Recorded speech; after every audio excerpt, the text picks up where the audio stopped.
Hello and welcome back to the Gaming News Canada Show. I'm your host, Steve McAllister. This podcast tends to be an inside baseball form when it comes to breaking news, trending topics, and getting face time with leaders across the world of sports wagering and online gaming, with a primary focus on what's news in Canada. Today we're calling an audible, however, to spend some time on what's happening in the sports betting space from the perspectives of the operators and their customers. With the NFL regular season in high gear and the NHL and NBA regular seasons into its second month, we figured it was a good time to have someone join us to answer our questions about the growing popularity of in-game wagering, the growth of players in the legal sports betting space, the types of bettors today, and more. There's not a better person for this job than Gaming News Canada Show regular Phill Gray, who returns to the podcast. Hey Phil, with golf season over in the Montreal area, we figured the timing was perfect to get you back on here. You're very kind, Stephen. Thanks for that. Grey Cup on Sunday, Steve. I think I'm going to be third on the bench behind Arbuckle, so I got to get out to BC sometime late in the week. Yeah, well, don't blow a hamstring while getting on the plane, Phil, when you make the trip to Vancouver. Hey, Phil, let's just start there on the Grey Cup. What are your thoughts about an Argos Bombers matchup on Sunday? Who do you like? And again, just some advice from, I think, I will say the Grey Cup is still, to me, a great Canadian sports event, a Canadian tradition. I think even if you're someone who doesn't watch the CFL week in and week out during the season, you will tune into the Grey Cup on Sunday. Oh, absolutely. And it's a shame it's indoors this year, right, Steve? I mean, we always love an outdoor Grey Cup up here with a little bit of snow. Look at that. The Argos opened 7.5 dogs, went quickly up to 10.5. Yes. Back down to 9.5 now. So I would think that's as the spread and the money line are correlated. I think they were offering the Argos at 4-1 to win straight up, and I think the books saw a lot of money on that and dropped the spread back a point. You can get the Argos at plus 350 on Sunday, which I'm taking, Steve. I'm from the Mistake by the Lake. I was down at Exhibition Stadium for many years watching the Argos. Let's see if they go in and and have a big upset indoors. So I would expect you might see. It's hard to predict the total in CFL. The last 5 years it's gone over twice, under 3 times indoors. Backup quarterback, Winnipeg on rolling. I'm going to take the under, and I'm going to take the Argos straight up. Hey Phil, any advice for, again, just casual bettors who, just because they're going to watch the game Sunday, just a couple of bets that they might want to place just to have a bit of fun? Yeah, absolutely. I mean, look at, there should be, I was looking around now. There's not too many player props out yet. But we always had them up. Last year, we had my last year booking. We had 110 ways to bet the 110th Grey Cup. There's certainly going to be out Friday.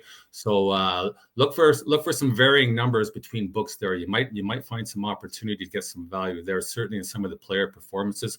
Whether or not, it's going to be interesting actually to see if books even put up a number on Arbuckle, given he doesn't have, a lot of historical data to go by. I'm sure somebody is. I think the kid's going to go out there and have the game of his life. Why not, Steve? It's the CFL, right? The East Final was great. I watched the East Final. It was a fantastic game. I mean, we was watching it with somebody who was a casual fan. And I said, you know what? I prefer this to the NFL. Why? I said, look, watch the game. How exciting it is. How fast moving it is. 3 downs. I hope we never go away from 3 downs in the bigger field. I've always loved the CFL. Yeah, no, and I think again, for me, I've just got so many other things going on in my life. It's hard for me to watch the entire season these days, but I certainly I do follow the playoffs closely, and I agree the second half of that Eastern final was just fantastic, and I anticipate it'll be a great game on Sunday because everybody, they keep waiting for the shoe to drop and for the Grey Cup to be a yawner, and it almost never happens. It's always a great contest. Should be a huge crowd indoors too. I mean, you're going to get 50,000 plus for sure. I mean, with the Argos there and a lot of Easterners out there, I would expect a full house. Be interesting to see some of the off-game props. Are we going to have any, what's the Jonas Brothers' first song? What's the length of the national anthem? I would certainly be putting those odds up if I was behind the counter, but I'm not anymore. Hey Phil, the reason why I want to get on for that reason, you had 20 plus years experience as a trader with sports interaction. You're an inside guy when it comes to sports betting, and as I said off the top, I mean the show we usually cover kind of what's going on across the industry on the regulatory side, responsible gambling. I just thought it'd be fun today to get you on one and just talk about sports betting. And the timing to do this is great because we're recording this on Wednesday afternoon. Flutter Entertainment just announced their Q3 results yesterday, and the, some of the talk in those results was just how their betting on the NFL's risen sharply again this year, and Flutter, which are the proprietors of FanDuel, for anyone that didn't know that, uh, they were talking about a new player experience hub and expanded player prop markets, and they're saying that helped deliver a 700 basis point increase year over year in what they call parlay penetration for the first 4 weeks of the NFL season. Amy Howe had a LinkedIn post that I saw before we jumped on here today, and says that peak wagers per minute are already higher than last year's Super Bowl for the NFL so far this season. Maybe I want to talk a bit about the live betting experience, but maybe just start with just some high level thoughts. Like Genius Sports put out their results, Phil, in the past week. You and I were going back and forth by email yesterday talking about that. Sportradar just put out the results. Jason Robbins, CEO of DraftKings, was talking last week after their results were released about in play betting. Where do we sit with that right now? It's just, it's been, for me who's watched it for the past, like you say, the past 20 years, and especially in the last decade, just the increased, accessibility and technological advancements that have come, machine learning, AI, and the amount of data that can be driven into these programs and then manipulated by algorithms are allowing, a plethora of companies now to provide, with very little latency, props on the go is in play, and also as well as with pregame. You get a line that comes out, on team A versus team B, and automatically, you running millions of simulations and putting them into machine learning algorithms, you can generate just whatever prop you want, really, and with the knowledge that your pricing is pretty good. Now, back in the day, you had to do that manually. So you had to have, a pretty large team of guys that were specialized in that and doing it basically, on Excel sheets and some pencil to paper. So you were limited in what you could offer, and not that, sure of your pricing, because the variance would be across the market. One guy could have, Tom Brady, one book could have Tom Brady over 350 yards, and then you could see, another book with 385. You don't see that anymore. The pricing and the numbers have become quite consistent, and there's just so much there and such ease of accessibility. The mobile apps are so great now for sports books, and so easy for even the least of cognizant users, dummies like me and you, we struggle with, how do I turn my ringer on? Well, I can go on my mobile sports betting app, and right there I can get Patrick Mahomes. It takes me 2 clicks, right? And it's very clear, and and very, the user experience is great. So I think that's why you're seeing the uptick, just like you say, minute by minute, just the fan engagement is there. And player props as well. It's it's a synergy with fantasy sports. Absolutely. You've got a lot of casual bettors coming over from fantasy sports that are now at sports betting platforms, and they're seeing the same kind of stuff that they had at fantasy sports. They understand it. They don't have to get into game balances, and just discerning which team is better than the other, or there's a first half going to go over. No, they can go and bet LeBron. They've done that before. So that amalgamation, I think, of bettors across the board is certainly what you're seeing in the uptick and everything. Well, for casual bettors, and again, I think one of the things that scare me about online casino, and again, which is a reason why I'm not an online casino player, is it just feels too easy to click the button on my phone time and time again to play something. And for that casual sports bettor, is there a danger with player props and in-game betting to get into trouble? Choose my words carefully here again. I always say that, Steve. We've talked for many years in the sports betting industry. What we wanted to do, or what was the drive to have more player engagement, was we called it the casinofication of sports, Right. which we're seeing now. It's engaging. It keeps clients on the site. It keeps them there, far longer than when they're just making pre-game bets. Especially with in play, for sure. And then, the upside of that for the sports book and sometimes for the player, if they want to have fun, the game's over. Now I want a couple bucks. Let's go play a few hands and blackjack in the casino, or they gave me 10 free spins. Why not? Let's go in the casino. So it's player engagement. But yes, you are certainly correct in the assumption that responsible gaming is certainly involved in this. I've done tens of thousands of player profiles over the years. Far more instances of problem gaming in casino regulars than there are on the sportsbook side.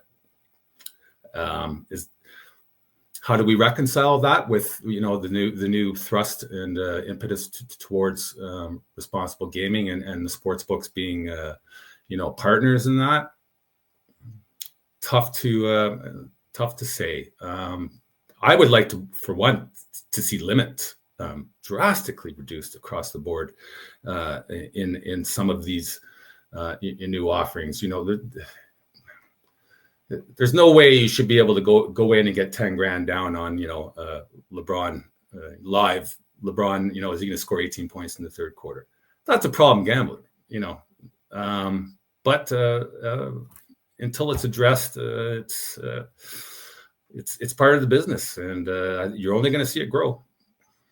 Yeah, Mark Locke, the CEO of Genius Sports, was on a call with analysts Tuesday, I think yesterday morning, and mentioned in his prepared remarks that in-play wagering now represents 30% of total NFL handle. That's up from about 25% last season.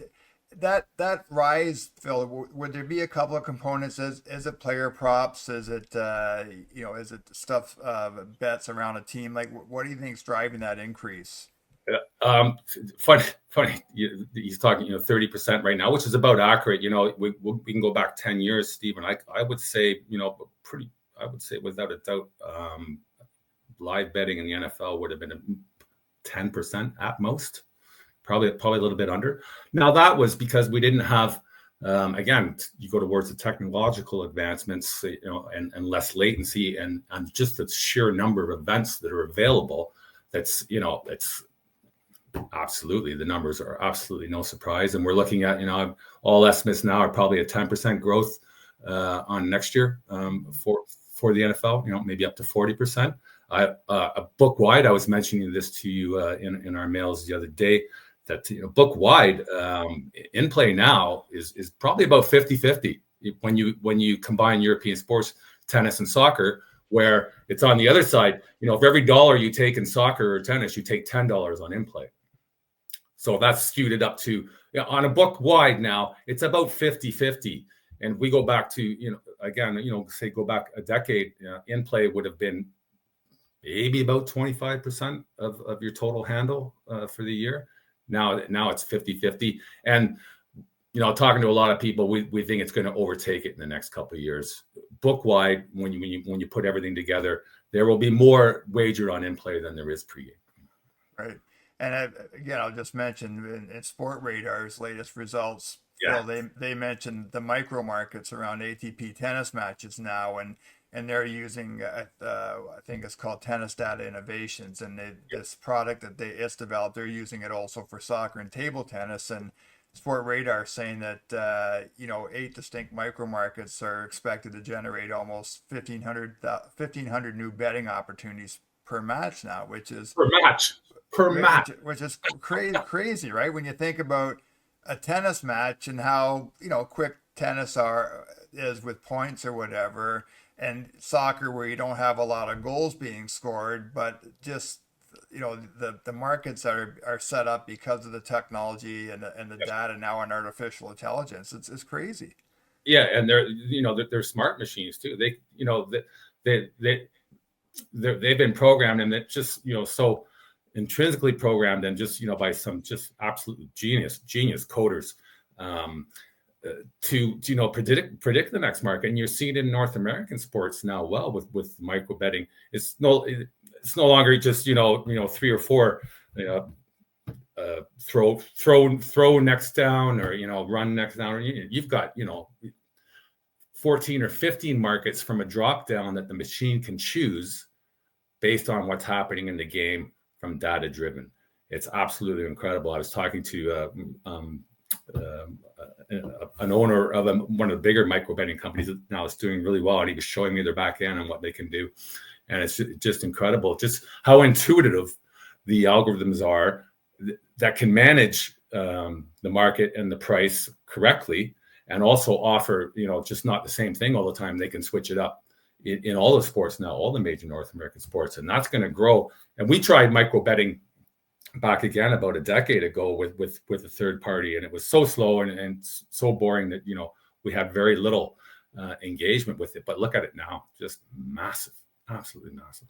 Hey Phill, just for to take a trip for you down memory lane, I just wonder, like, at Sports Interaction in the early 2000s, what would an NFL Sunday look like for you and your team?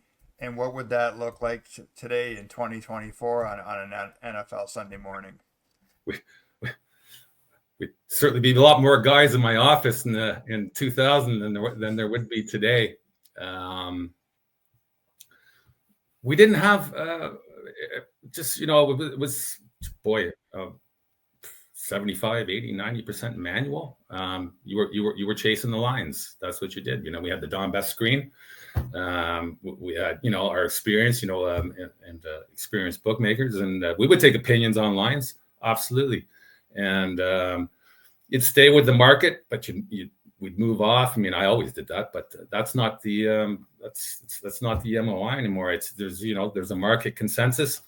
Everything goes into a feed, comes back, and it runs it for you, and it's hands off. There's very little hands-on bookmaking online anymore. Very little. The idea is to, just stay with the market and the consensus and ride your liabilities. And in the end, with commission, VIG, we'll do okay. Some weeks that works, some weeks it doesn't.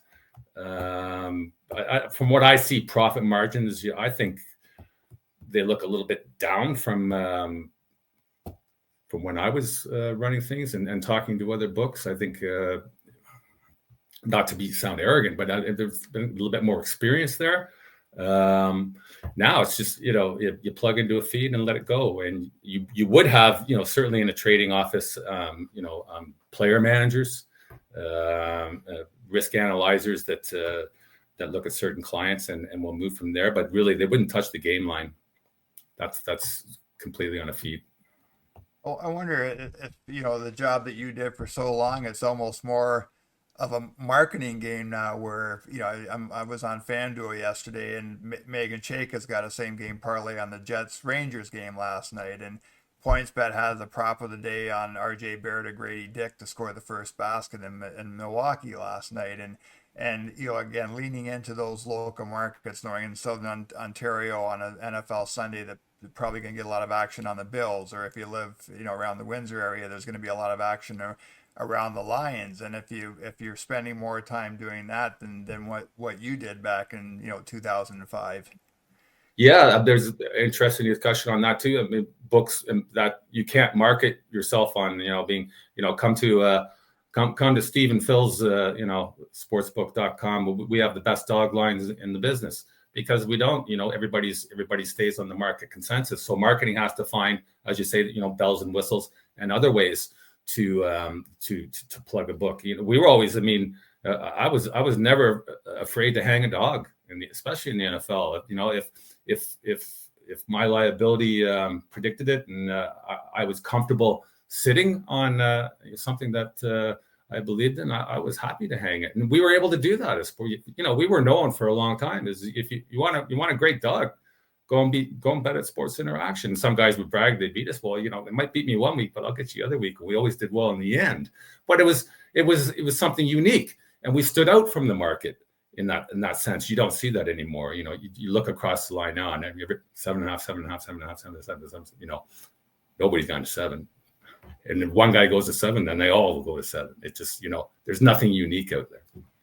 Hey, Phill, on that topic, we saw, I think Jason Robbins mentioned it last week, the CEO of DraftKings, and I've seen it in another couple of places this week preparing for the podcast, and that's that, the books did take a bit of a beating in October because of the NFL favorites and MLB favorites winning. Can you just talk about that a little bit, but then also just the ups and downs for a sports book and those ebbs and flows that go across a sports calendar? See, that's the danger now in staying with the market consensus. You go into a streak, a long streak, which sometimes be a long streak, and you get absolutely hammered, because you haven't moved. You're comfortable to sit on the line, comfortable to stay with the market. We'll let the chips fall. Well, sometimes you got to move, and you got to have an opinion on a game. If you don't, you go into those long streaks, and you can, depending on your liquidity and how big you are, you can get into a hole that's very hard to climb out of for the rest of the season. I saw that in the NBA, particularly after Christmas. In many years, the phase would just go on this unbelievable 80% run. And if you just leave it and you're not willing to take the other side, which is considered, unwanted action, sharp professional action because you're off the line, well, then, you're going to sit with those losses. Then there's the other side, the dogs can go on a run. But there's two ways to manage a sports book. And right now it seems to be there's only one way that the big books are doing it. There is another way, there's another way, but they're not going that way right now. How do you strike that balance between, I think obviously leaning into the data, and again, me putting on my traditional media hat, it reminds me of this great debate that goes on in the hockey world right now, where you got traditional sports writers who look, analytics is a four-letter word to them, and there's always this debate on Twitter and other social media forums about analytics and just watching the game, the eye test. And I wonder again, in your former role, what is that balance between looking at the data and the machine learning and that, and also just good old gut feeling? Oh, certainly, and no, they're certainly correlated. And we, when I say, I was, I would take opinion on games and gut. It was certain. It's not just, my favorite team's going to win. Absolutely not. I had a lot of data-driven material in the way that we analyze games that could tell me, okay, you've got New England and Baltimore. The game opened at 3. Brady got hurt. It flipped to Baltimore, -2. Well, everybody else is -2, but I'm still taking New England money. And so could I go 2.5 on Baltimore? Could I go out to 3, or I could go the other way? I've taken, I took so much money on Brady early. Now they're going to flip it around to Baltimore 2.5, but there's not enough there. So should I drop Baltimore to 1.5, or should I go to pick? Something like that. I'm pulling numbers out of the air, but you don't see that now, where books are managing on what money they've taken at each number, who's bet the side, how does it correlate together, and it's just a matter of they're kind of flying blind in my opinion, by just staying with the consensus. Stay on the market, will win in the end. That kind of takes the fun out of it for a bookmaker to be kind of facetious, but that's the way it's going now, and it works absolutely for sure. Holding 7-8%, in NFL, I think was about probably the norm now. But there's years, I held 9.5, 10. I would think the more bets that you offer too, the better chances the book's going to get the money, right? If you're someone like me's betting 6 player props on an NHL game and maybe betting a money line or something, chances are I'm going to get my butt kicked on those player props. Yeah, you'd be surprised. Props again. I mean, they've tightened. Absolutely, the lines have tightened. Props, though, for can be, it can be quite volatile. There can be a lot of moves, and again, it goes to latency. How quick is your provider on top of that? Let's say, Derrick Henry's out, all of a sudden, the backup RB's in, that number is going to switch by 30, 40 yards, right? And there are guys, there's armies of guys out there, looking for those advantages and hedges. And if they hit it and they can hit it with a big bet, and that goes back to limits as well, why would you be taking $5,000 on a running back prop? You limit yourself and you protect yourself by having lower limits on them. Does it shrink your revenue? Certainly it will. But I think in the end, your hold is going to be greater rather than exposing yourself to those kind of changes that you can get burned on. And that goes to the providers now. Like we're saying, that it's with the machine driven stuff now and how fast they stay on top of markets. You're not really seeing, those kind of opportunities for guys to come in and hit off lines, but you still see it. Like, look, last fall, we talked about it. When that guy was able to get down $3,000 bets in a row, was it FanDuel or DraftKings? I think it was DraftKings, on a same game parlay first quarter on a guard in the NBA. He was able to get down $9,000 on a prop that was $30 off in betting. He won $270,000. And nobody noticed until he went to withdraw. So, that's a little bit of. Yeah, I also wonder, Phill, too. Like we're 6 years post PASPA now, the overturning of PASPA, and we're 2 years into regulated legal sports betting in Ontario, and I just wonder if you've seen. I wonder before PASPA if you had 2 classes of sports bettor. There were sharps and then dummies like me who went down and maybe filled out a pro line ticket once a week at the Max Milk or whatever. And given the product now, given the boom in online gambling, given that so many options are out there, I just wonder, are there more classes of bettors now? Have you seen a shift in the types of players there are? Or any thoughts on that? There's really 3 classes that I don't think has changed at pretty much any sports book, and this is coming into question now. Half your revenue, your handle, your entire book is dependent on your VIP clients, big bettors that lose. This is going to come into question because of a lot of the bonusing offers and stuff like that. It's already starting to be addressed because it's part of responsible gaming. The other 50% are of which I would say 40% are recreational players. The dummies like you and me going, bet a couple of bucks on the Leafs to lose. We don't, they lose, right? We're going to deposit a couple $100 a month, have some fun. Then there's the other 10%, value guys, smart guys, that come in, that bet big, and will do well over time because they're betting plus money all the time. They bet plus ev, they bet dogs, they bet off lines. Yeah. In the end, they will win. I mean, it's if you're considered very, very, very good bettor if you win 54% of the time. You're considered, really, really, really good, right? So if you got a guy who's winning 54% of the time and he's, depositing, $30,000, $40,000 a month, what are you going to do with him? You got to let him play. You going to let him take the other side. And then we bring into, there is out there, the nefarious group syndicates, frauds, beards. That's another thing to deal with. And that's part of the reason for, and we've heard it explained in the last little while by a lot of the sports books, why, some clients are limited aggressively.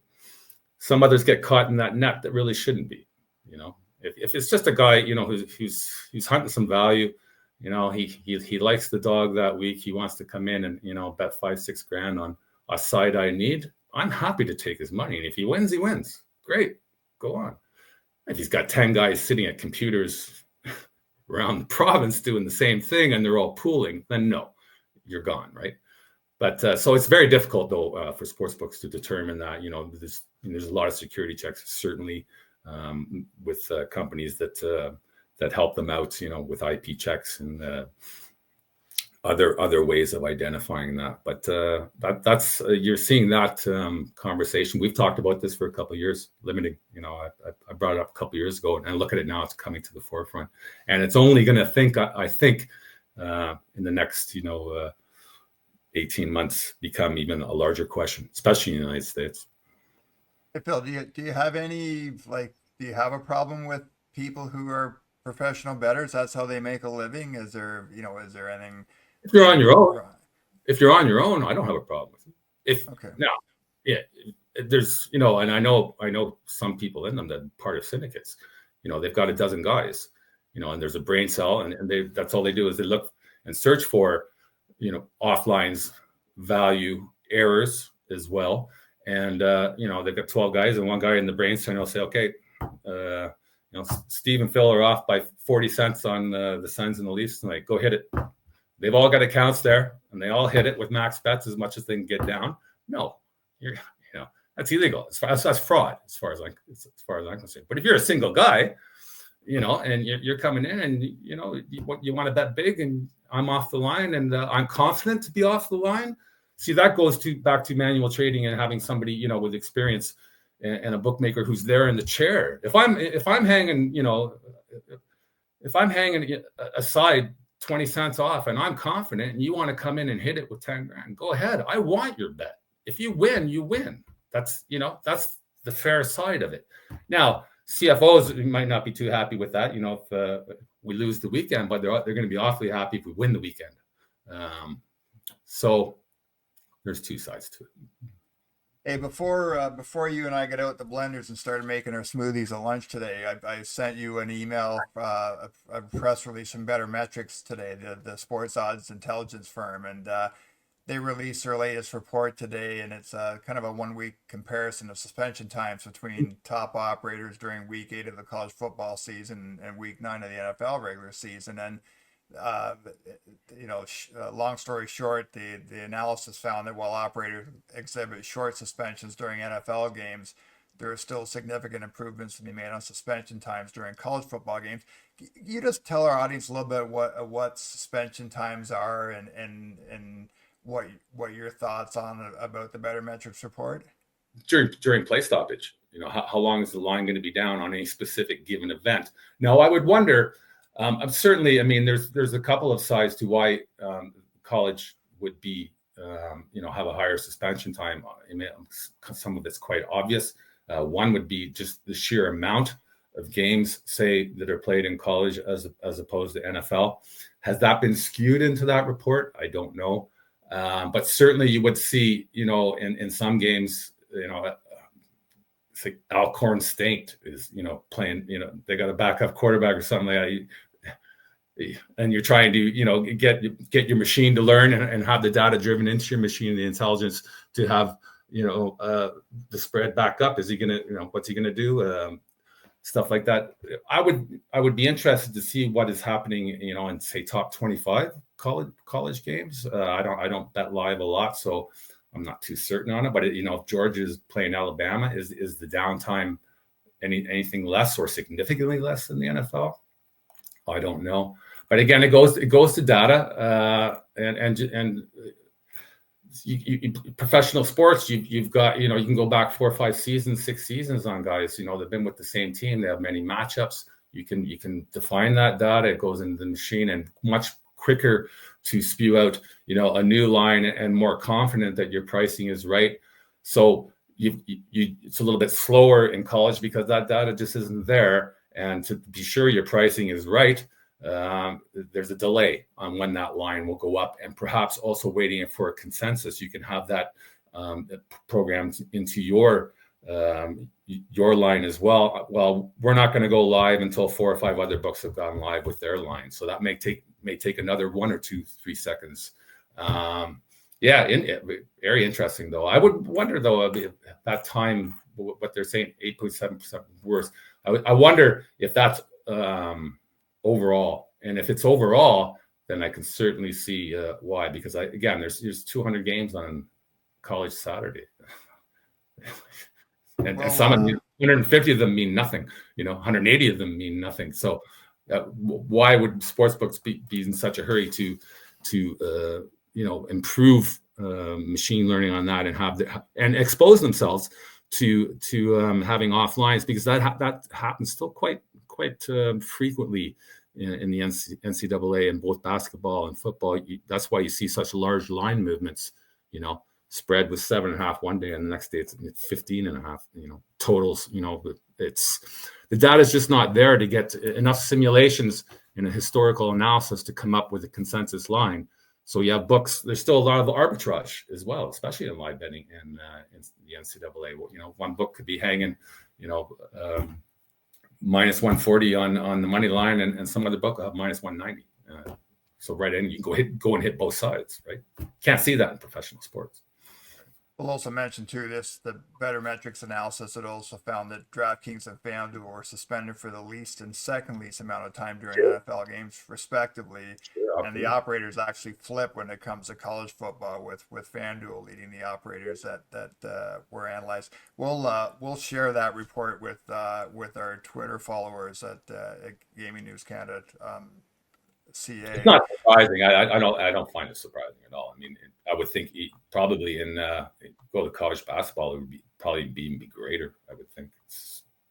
Hey Phil, before we let you go, I do want to ask you, because you were with the company for more than 2 decades, and Phil Nightingale, I think from SBC, was the first to report the news. I think either late last week or Monday, that Mohawk Council at Kahnawake no longer works for the Entain Group on the operation of Sports Interaction. Again, I think you mentioned this isn't a surprise to you, but can you just expand on that a little bit for us? Yeah, not a surprise at all. I think from the outset, when Entain acquired Sports Interaction, it was always once they became cognizant of the playing field here, what was happening in Ontario, what was happening in the rest of Canada, it was that was in the cards for a long time to come. It was very complicated to have a break. I mean, we were partners with the Mohawk Nation for starting from 1997, I believe. Always a very productive and professional and cordial relationship. I mean, I had a job there for 20 years.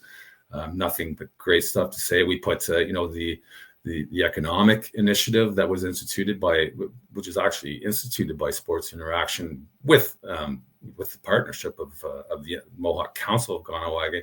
We put over, well over $20 million in the community in socioeconomic initiatives, provide a lot of jobs for people in the community. It was great, and we navigated some pretty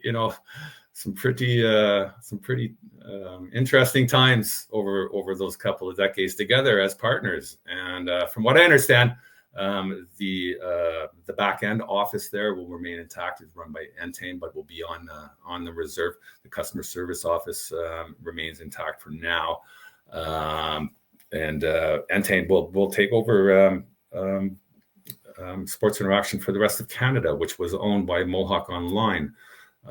So Entain will be operating Sports Interaction in the rest of Canada, as well as Ontario, partnered with BetMGM.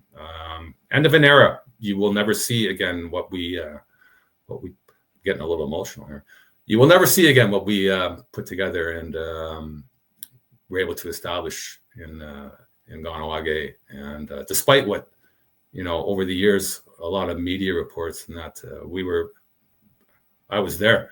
I ran the book. We were one of the fairest, most honest sports books you'll ever find. Bill, last question, and that's I think a lot of us would like to put the U.S. election in the rearview mirror. But we probably won't be able to do that for the next 4 years. But just we had Steve Ruddick on the podcast last week talking about prediction betting in the U.S. election, and not only was there a storyline, I think it was 16 Ontario sports books, and not sure that includes Proline Plus or not, from OLG's product, we're offering action on the election. And then we also saw companies like Robinhood and Polymarket step up and offer, I guess in essence, what's betting on the U.S. election. But just your thoughts on the history around betting on things like the election, and do you do you see potential further growth in this type of betting? And then also, is there a day around the corner where you see Robinhood, becomes a legal sports book? Well, see, it's fascinating, and it's kind of unique to the U.S. election, because now with the 2024 election, and I was there for the 2016 and the 2020, and it was the same. You're talking, I mean, these events are up for 4 years, so liquidity is just unbelievable. I mean, 2024 U.S. election was the largest betting event ever in the world, next to 2020, 2016, and Jake Paul versus Mayweather, which came in third. But I was there for the 2016 to 2020, and I was also, this year look at Kamala was plus 150 on election day, plus 150, despite what the polls said, and and this is, again, that goes back to taking opinion as a bookmaker, is they just let the public bet it. And absolutely, there was a massive liability on Kamala. And it was the same thing in 2016 and 2020. But if you looked at the exchanges, as I was telling people, and I'll stay out of the politics, but I mean, who won is not who I wanted to win. But anyways, I was telling everybody, she has no chance. Trump, this is going to be a landslide. Why? All the exchanges, the A's exchanges, Betfair, Robinhood, everyone was. Trump was minus 180. People were buying and selling and giving away. Kamala, what price you want Kamala at? Go ahead and take her. And yet the polls said it was 50-50. Now the same thing happened in 2020. Biden was selling at plus money in August. That switched around on the exchanges. He flipped to the fave. And they hammered Trump, absolutely hammered. But that was actually 2020 U.S. election was the biggest profit margin I ever made in sports betting. Absolutely massive. And the exchanges were right. The polls were wrong. 2016 was the exact same thing when we first saw that, Hillary was a presumptive fave. Trump was the dog, right? All the exchanges had it the other way, right? So what happened conversely, it almost went to like even money on very close to the election. People kept hammering Hillary, and the exchanges, and Trump was going up to the fave, and people were still just absolutely, throwing their money at Hillary. And what happened again? The sportsbook cleaned up. Sportsbook cleaned up. So that's 3 in a row for the sportsbooks and the prediction markets on U.S. elections. 3-0, not even close. I was going to say that's a storyline that really didn't get reported. I think Jeff Saccone put out a tweet last week again how this was overlooked, how the sports books, they were overwhelmingly in favor of in Trump here. I mean, Harris was a decisive long shot. Election day, she was plus 150. Unbelievable, and because the polls, again, right up to election day, polls were saying no, it's 50-50. Right. Well, she should have been minus 110, not plus 150. Right. So, yeah, just massive though. Billions and billions and billions of dollars wagered on the U.S. election. You can't even bet it in the States. Phill Gray, this is as always. It's always a great conversation with you. I come out of these exchanges a little bit wiser, and and just kind of fun just to do some meat and potatoes sports betting talk. So really appreciate you coming back on the podcast. We will definitely be speaking before the year's over. But as always, grateful for your time, Phill. Always a pleasure, Steve. Ice those knees and retape the stick. You got another game coming up, right? Yeah, well, the puck didn't hit my stick too much today, Phill. After 3 weeks off the ice, so there'll be no retaping job necessary needed. You were a stay-at-home guy today, were you? I should have stayed home. That's it. That's it for this edition of the Game News Canada show. Again, thanks to Phill Gray for being our guest. You can find this podcast at gamingnewscanada.ca and on the various podcast platforms. Thanks as always to all of our listeners for supporting this podcast and to the Gaming News Canada subscribers. And we will see everybody again very soon. Thank you for listening to the Gaming News Canada show. Sign up for our newsletter at gamingnewscanada.ca. Follow Steve McAllister on LinkedIn. Message Steve if you're interested in being a sponsor or featured guest.